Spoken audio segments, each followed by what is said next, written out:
quand je retourne à votre thème d'aujourd'hui, hein, M. Faure Gnassingbé étant à la croisée des chemins, et c'est historique. Soit il sort par la petite porte, ou il va sortir par la grande porte. Mais nous sommes à la croisée de l'histoire de ce régime-là. Expliquez un peu ce que c'est que la petite porte et ce que c'est que la grande porte dans le cas du Togo. La petite porte, c'est que à vouloir jouer tous les moyens possibles, et se fasse prendre au piège quelque part.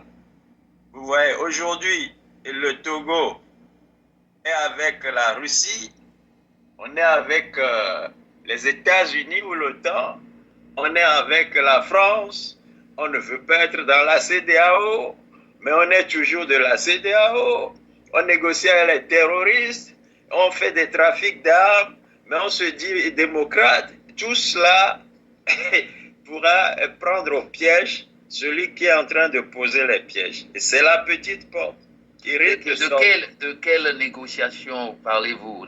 On négocie avec les terroristes. Qu'est-ce que ça veut dire? Mais je vous avais dit au départ qu'on a vu des bœufs disparaître au nord du Togo. Et on a retrouvé certains bœufs plus tard sur des bateaux dont les cales étaient remplies de narcos, de drogue. Vous voyez? Donc, comment ça se fait dans un pays surarmé? Le Togo est en fait surarmé. Vous ne pouvez pas faire, c'est pas un quartier de Lomé où il n'y a pas eu un contrôle militaire. Vous comprenez? Donc, et actuellement, d'ailleurs, c'est ce qui est très compliqué. Vous savez que tout le nord, du moins au niveau de Sokoré est une ville assiégée par les militaires. Et Monsieur Kouassi, oui. Vous ne dites pas exactement la même chose que le professeur Moussa, vous dites exactement le contraire. Parce que par rapport à l'armement, le professeur Issifou a dit qu'on envoie les gens comme si on les soldats comme à l'abattoir, ils sont sous-équipés. Pourtant, le Togo est surarmé. Donc, est-ce que vous êtes contre ce qu'il dit ou bien vous affirmez qu'on envoie carrément les gens à l'abattoir alors que vous dites que c'est un régime militaire? Je vous avais mis devant le dénominateur commun, la conservation du pouvoir. Mais si on conserve le pouvoir grâce à l'armée, on ne va pas chercher à ce que l'armée soit décimée. Je vais vous expliquer. Quand on veut conserver le pouvoir, alors ceux qui sont autour du chef, en qui on a confiance, c'est eux qui sont surarmés.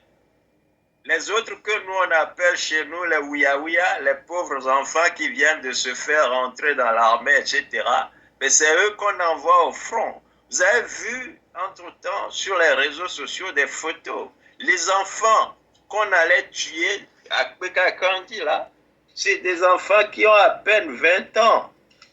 Vous comprenez? Ce n'est pas des gens qui savent tirer ou sont préparés à défendre notre pays. Ceux-là qui défendent notre pays, ceux-là qui sont surarmés, ceux-là qui protègent le chef de l'État, vous ne pouvez pas l'approcher, mais ils sont surarmés. C'est eux qui ont les drones.